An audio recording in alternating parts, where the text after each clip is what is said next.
Bueno, ¿me escuchan todos? Sí, espero que sí. Muy buenas tardes a todos.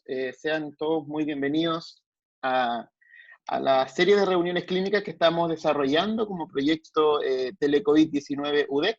Esto está en el marco, estas reuniones clínicas se enmarcan dentro del proyecto de telemedicina que realiza la Universidad de Concepción, que es el proyecto que incluye profesionales de distintos sectores, donde uno de los componentes principales, por supuesto, es el área médica, que nos permite realizar las teleconsultas a todos los pacientes sospechosos. Les recuerdo que este proyecto es un servicio gratuito que entrega la universidad a todo Chile, y tengo el agrado hoy día de presentar a la doctora Ana María Moraga. Ella es docente de la Universidad de Concepción, es epidemióloga, además es jefe de carrera de medicina de la Facultad de Medicina de la UDEC, y que esperemos se transforme ya en una serie de actividades. Nos va a exponer sobre las actualizaciones en base a la epidemiología de la patología COVID-19, dada por este coronavirus que nos tiene en estado de catástrofe, de crisis sanitaria, y también, por supuesto, en el marco de esta pandemia que nos afecta a todos. Así que le cedo la palabra, doctora. Muchas gracias por acompañarnos una vez más. Usted ha estado desde el inicio y ha estado en nuestra referente en el área de epidemiología para que nos pueda orientar sobre la actualización de esta enfermedad. Así que le cedo la palabra, doctora. Muy bien, muchas gracias, Felipe. Me alegra mucho compartir este momento con ustedes. Aún la contingencia, ¿cierto? Me alegra ver a los colegas y también a muchos internos, que los veo, alumnos también conectados. Eso es una alegría. Yo la verdad es que me transformo en estos minutos nada más que en una transmisora o en una recolectora de información que existe. Yo creo que en estas semanas que llevamos de pandemia en Chile nos hemos dado cuenta de la cantidad increíble de información que hay circulando, de todo tipo, ¿no? Clínica, a nivel comunitario, de educación para la comunidad, y también mucha información epidemiológica, y eso puede hacer que perdamos el rumbo de repente o nos confundamos un poco en, bueno, ¿cómo estamos? Unos dicen que estamos mejor, otros dicen que estamos peor, unos dicen que el gobierno esconde información, otros dicen que no. La verdad es que lo que vamos a hacer ahora es tratar de relacionar las actuales cifras con lo que vimos el lunes pasado. Yo traté de dejar más o menos esa comparación en las láminas, tomando conciencia que el objetivo de este grupo es dar contención y orientación a los pacientes que consultan. Nosotros estamos en lo ambulatorio. Tenemos que saber identificar con mucha inteligencia clínica, con ojo clínico y también con esta mirada epidemiológica, quiénes posiblemente podrían ser candidatos a hospitalización y poner mucho ojo en aquellos. Es muy importante que tengamos presente que uno de nuestros roles más importantes en esta labor es la adecuada comunicación del guardar cierto cuarentena o aislamiento social.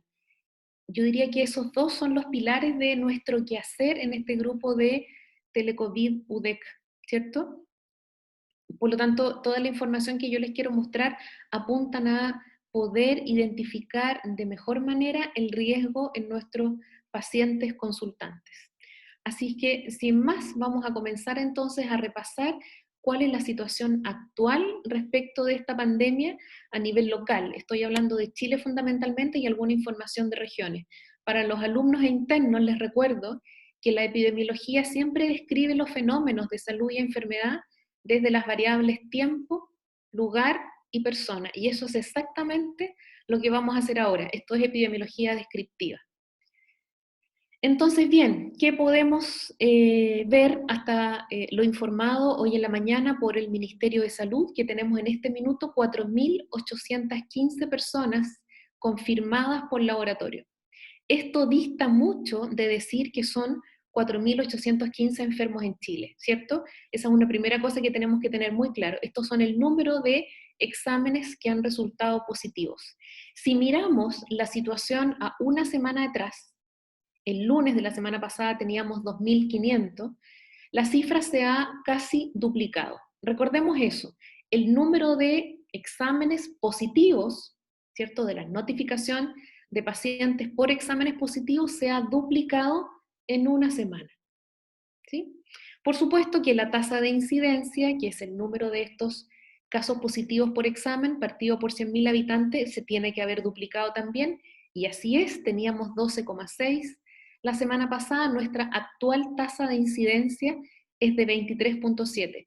Pero aquí uno puede caer en la tentación de creer que Chile, todo el territorio nacional está en esa tasa, pero la verdad es que como en tantos otros indicadores sanitarios teníamos una variabilidad regional o territorial enorme, y ya la vamos a ver. Pero nuestra cifra nacional sería entonces de 23 y que se duplicó respecto a la semana anterior. Pero aquí hay un dato que nos tiene que hacer reflexionar frente a la situación que estamos viviendo. El lunes de la semana pasada teníamos 8 fallecidos. 8.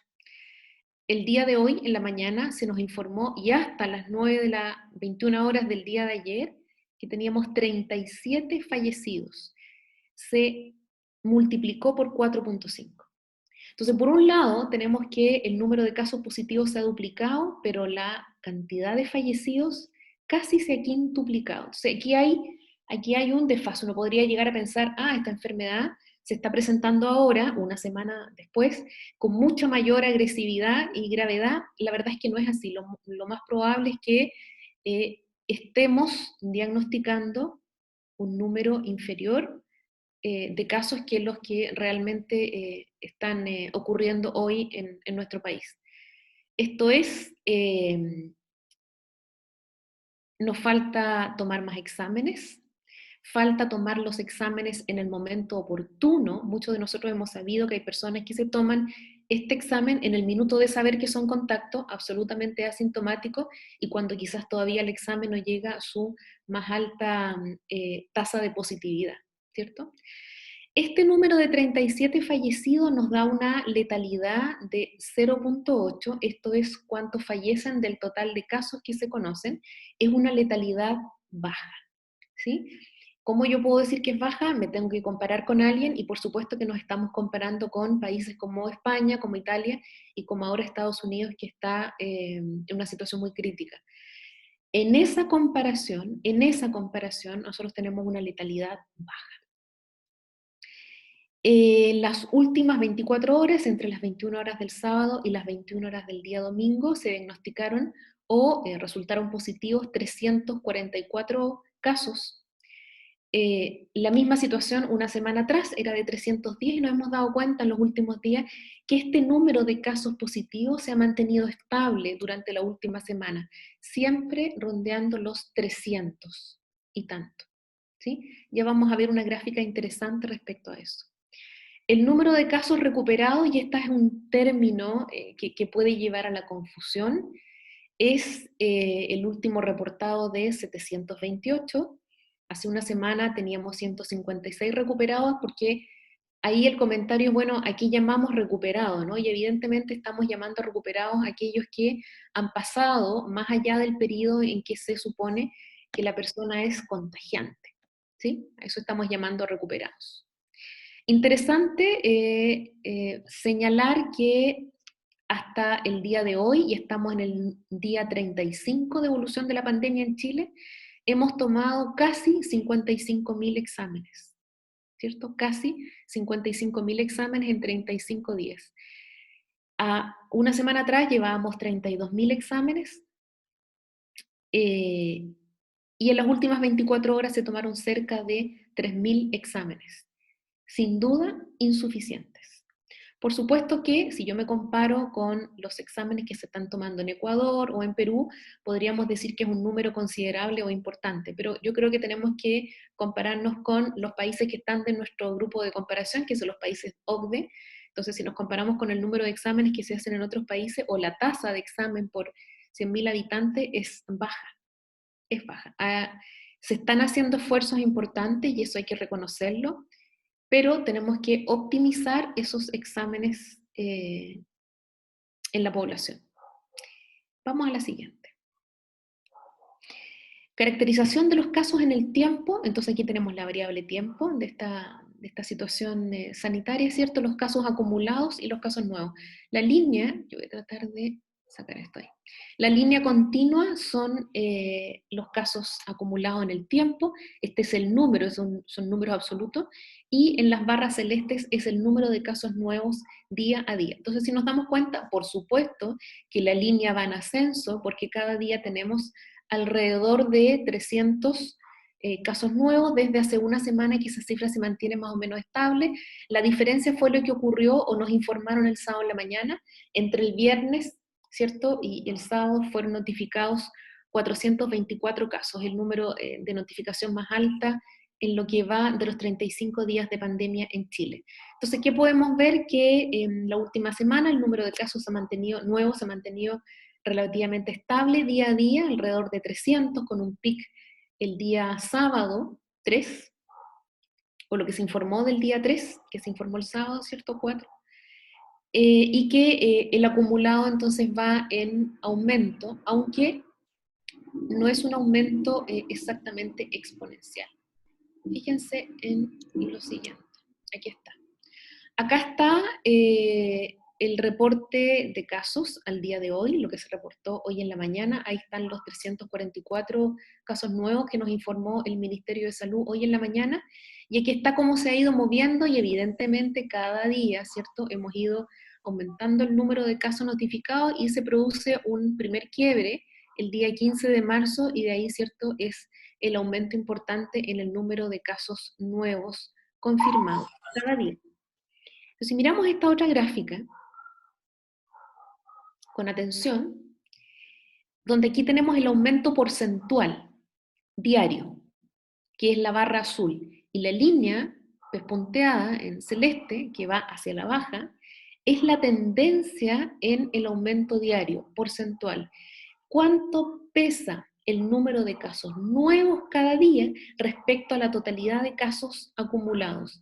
Y nos damos cuenta que cada día el número de casos nuevos tiene un peso menor en relación a los días anteriores. Esto es interesante porque se constituye ya en una tendencia. En los últimos 7 días esto no ha variado, y cada día tenemos un porcentaje levemente inferior, ¿cierto?, a los días que lo preceden en cuanto a la importancia relativa del número de casos nuevos respecto a los acumulados. Por ejemplo, los 344 casos nuevos notificados hoy en la mañana corresponden al 8% del total de casos acumulados. El día anterior fue un 7%, un 11%, un 10%, estamos alrededor de un 10%, no superamos aquellos, ¿sí? En algún minuto, el día 16 de marzo, recuerden que el 15 de marzo fue el día del quiebre, ese día se reportó más de un 100% de aumento de casos nuevos respecto al acumulado hasta el día anterior.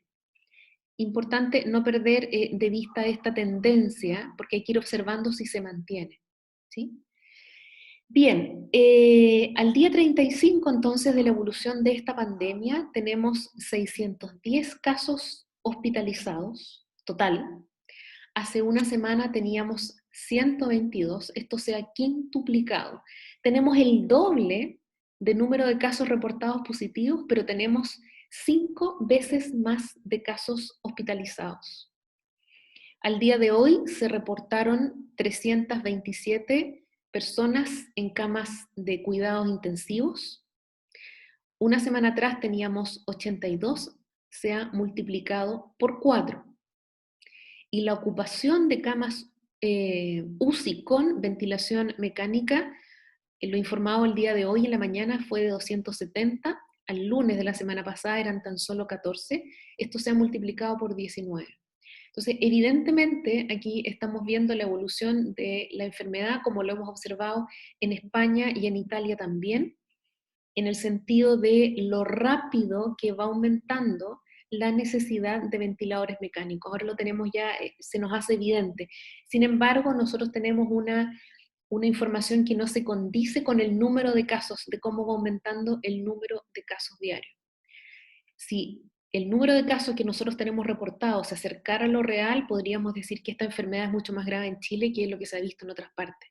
Pero muy probablemente lo que a nosotros nos falta es diagnosticar más casos, ¿sí? Interesante entonces esto de que se ha duplicado el número de casos, pero se ha multiplicado por 5 o por 4 las hospitalizaciones y las hospitalizaciones en UCI y la necesidad de conexión a ventilación mecánica. Acá tenemos un gráfico muy interesante, está graficado hasta los 327 casos hospitalizados en UCI el día de hoy, cómo ha sido el aumento sostenido y marcadamente sostenido a contar del día 26 de marzo, sí, 26 de marzo, en relación a el aumento de la necesidad de camas con ventilación mecánica. Importante tenerlo presente para poder hacer una proyección de lo que se viene en las próximas semanas.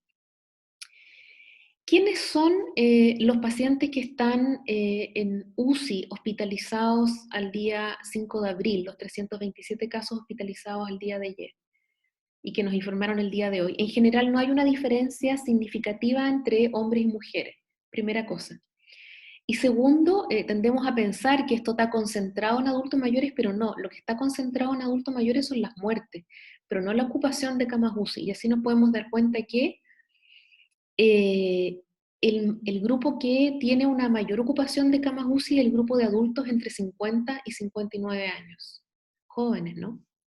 Un 24% entre los 60 y los 69 años y un 23% de las camas UCI están siendo ocupadas por personas de 70 años y más. Entonces es interesante y poner mucho ojo con la edad de la ocupación de camas UCI. Es crítica en pacientes desde los 50 años y el grupo que tiene mayor ocupación es el grupo entre 50 y 59 años.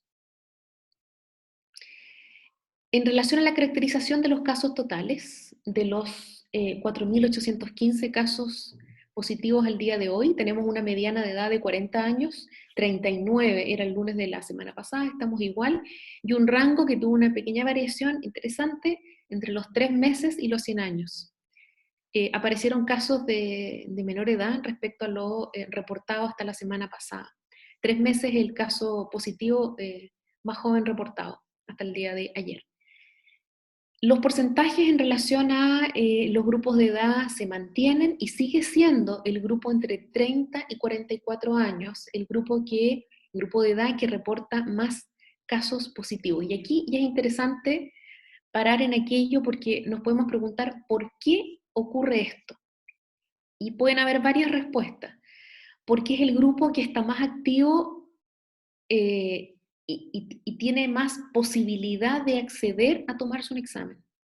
Tenemos un grupo importante de adultos mayores, que si bien es cierto, son los que tienen mayor letalidad, pero es un grupo que quizás accede menos a la posibilidad de hacerse exámenes por un montón de razones, porque ellos sí están en aislamiento, porque no hay posibilidad de acercar el examen a domicilio.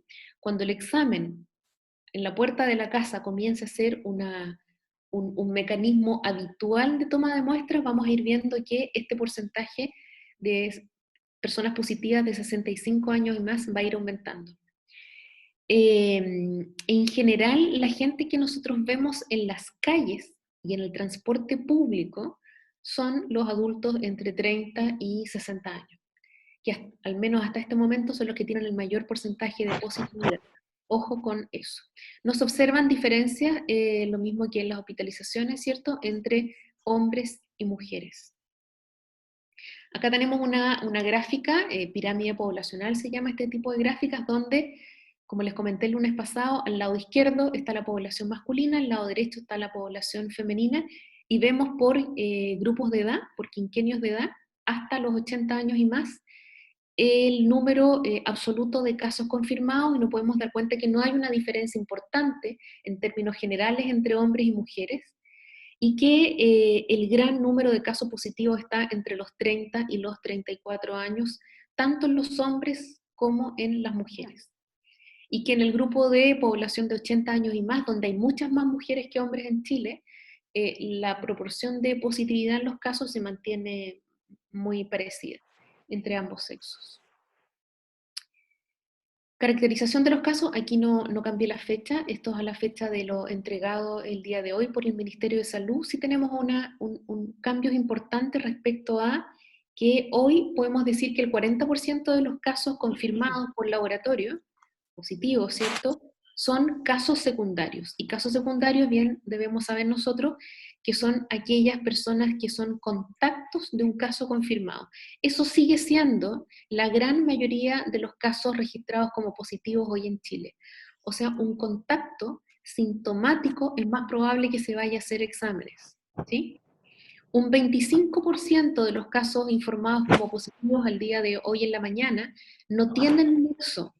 Eso quiere decir que no eran contactos de un caso positivo ni tenían el antecedente de viaje.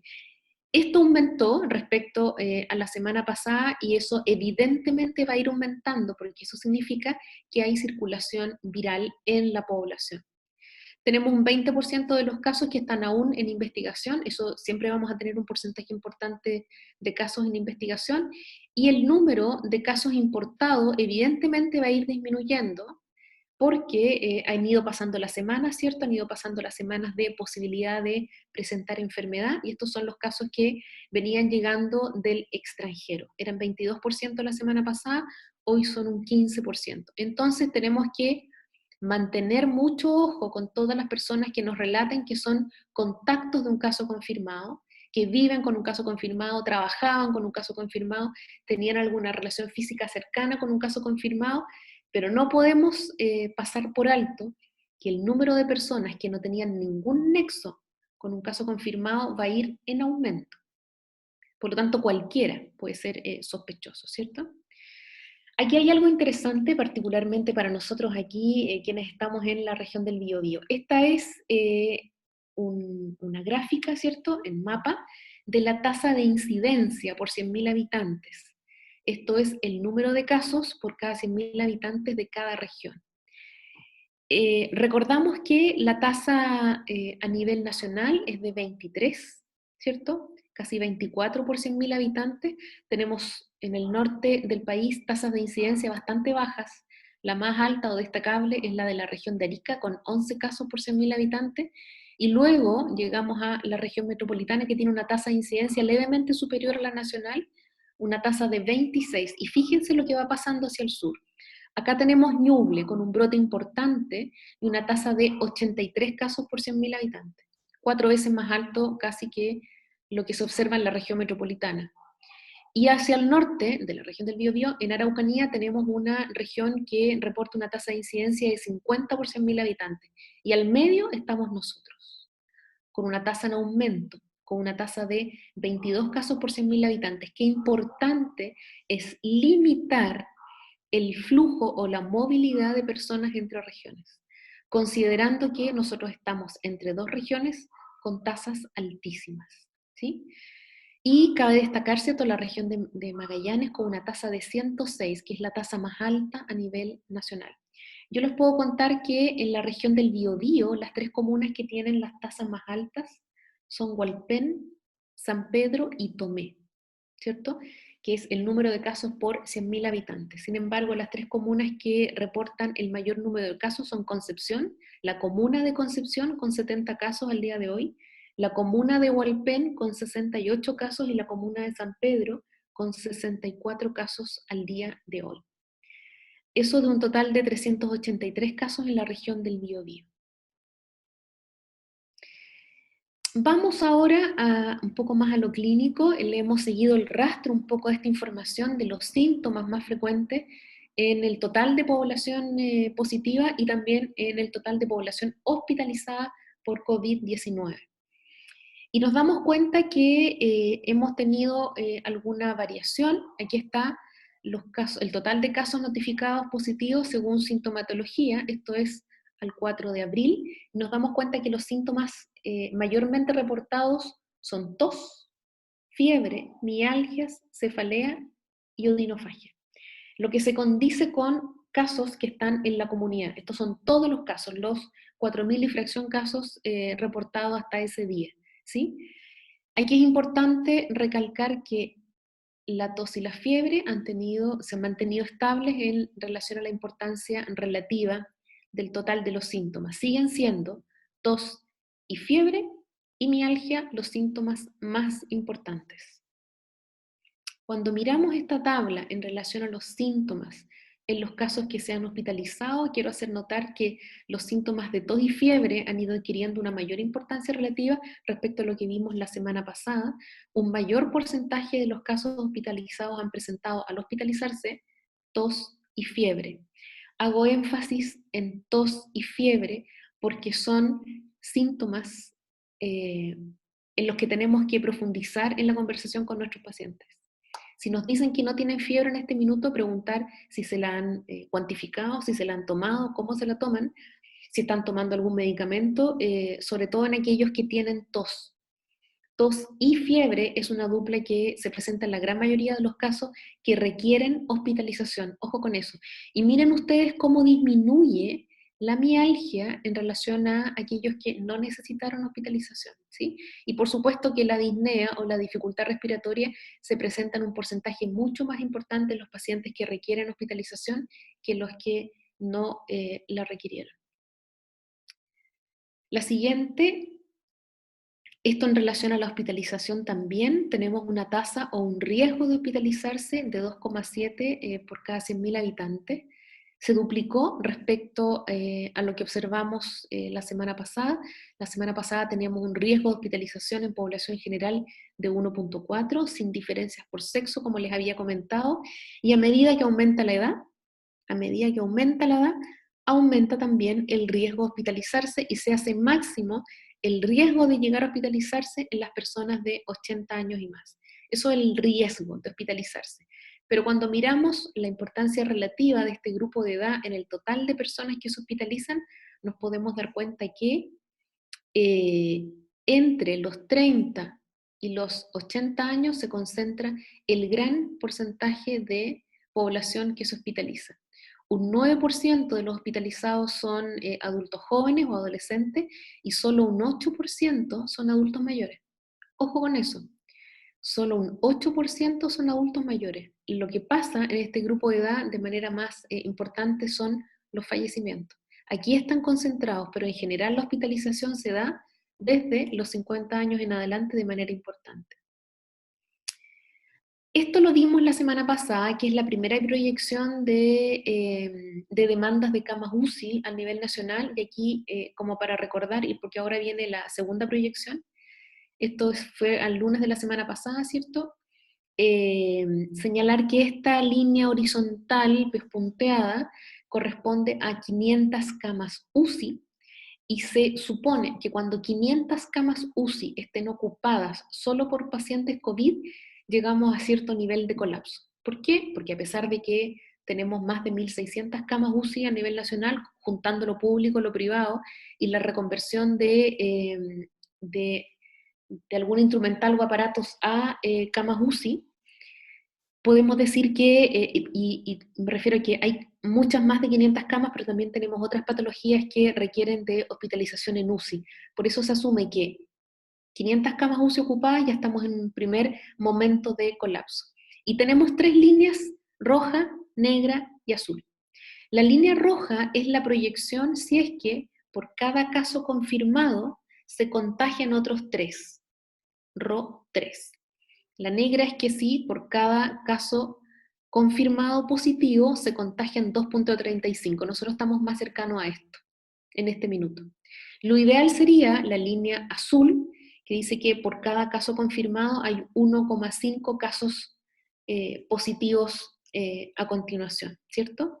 Se asume que desde el momento del contagio a la ocupación de la cama UCI transcurre una semana.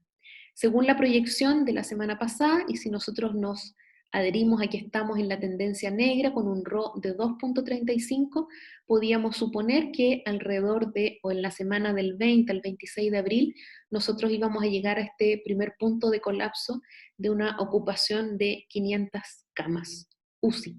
Veamos qué pasa ahora. Tenemos las mismas tres líneas, la roja con un RO de 3, ¿cierto? La negra un RO de 2,35 y la azul con un RO de 1,5, pero la verdad es que nosotros no estamos muy cercanos a esta situación. Al 5 de abril tenemos 4.815 casos confirmados y 327 camas UCI. nosotros estamos aproximadamente en esta semana, aquí en estas pelotitas negras, son las gráficas, ¿cierto?, de las camas UCI ocupadas. Esto era hasta la semana que recién pasó. Nosotros estamos ahora en esta semana. Y esta gráfica de camas UCI ocupadas muestra una tendencia poco alentadora respecto a la proyección que se habían hecho. Estamos ocupando más camas UCI que las proyectadas. Si nosotros seguimos con este RO de 2.35, que de verdad es bastante cercano a lo que está ocurriendo, podemos suponer que a nivel nacional vamos a llegar a la ocupación de 500 camas UCI alrededor del 20 de abril, ¿sí? Según esta proyección, ¿cierto? Llegaríamos a una ocupación de 1.000 camas UCI alrededor, pocos días después, alrededor del 25 de abril, y llegaríamos a ocupar la totalidad de camas críticas a nivel nacional, todas, absolutamente todas las camas críticas a nivel nacional, si esto se mantiene, por supuesto, alrededor del 30 de abril. Esa es la proyección, es la segunda proyección hecha por el doctor Canals de la Escuela de Salud Pública de la Universidad de Chile. Lo ideal sería que nosotros pudiéramos bajar el número de contagiados por cada caso positivo. Y para eso necesitamos que la comunidad se convenza de que tiene que hacer aislamiento social, ¿cierto? La medida de la mascarilla la podríamos conversar en otro minuto, si es realmente efectiva, pero lo que sí está demostrado que es lo más efectiva es la distancia social en la comunidad, y quienes son positivos y contactos de un positivo hagan cuarentena estricta. De esa manera, nosotros podríamos desplazarnos hacia la línea azul, y la línea azul nos dice que nosotros estaríamos alrededor del 10 de mayo con una ocupación de 1.000 camas UCI, versus el actual comportamiento de la población, donde estaríamos alrededor del 23 de abril, ¿cierto?, con 1.000 camas UCI ocupadas. Esto nos da 3 semanas de diferencia, 3 semanas de preparación, que es muchísimo tiempo. ¿Alcanzarán a llegar compras hechas? No lo sé, pero es muchísimo tiempo en que podríamos prepararnos como población. Por lo tanto, lo que nosotros estamos haciendo en este proyecto cobra tremenda importancia, haciendo énfasis en que una persona sintomática debería considerarse positivo y hacer cuarentena, aislamiento social, esa persona y sus contactos, y la importancia de poder hacer el test para identificar efectivamente quienes están circulando y son positivos. Nuevamente aquí les dejo la información de la definición de caso sospechoso, que aún está vigente, que no ha tenido cambios, el ordinario 895 del 18 de marzo recién pasado, y que lo que a nosotros como equipo de trabajo, ¿cierto?, nos complica un poco, es que para aquellos que no tienen nexo identificado, o sea, no son viajeros ni son contactos de un caso positivo, podríamos llamarle a este grupo de personas población general. La definición de caso sospechoso incluye fiebre y al menos uno de los otros síntomas. Entonces, ese ha sido, en algunas situaciones, aún sigue siendo una brecha para poder acceder a la toma de exámenes del sistema público. Por eso es importante que hagamos una buena anamnesis respecto a la existencia en días previos de fiebre, y si dice que no tiene fiebre, si será porque está tomando medicamentos o no. Bien, me parece que es eso lo que quería comentar con ustedes en el día de hoy, haciendo énfasis en nuestro rol, en el trabajo de nuestro proyecto, y podemos hacer comentarios o consultas.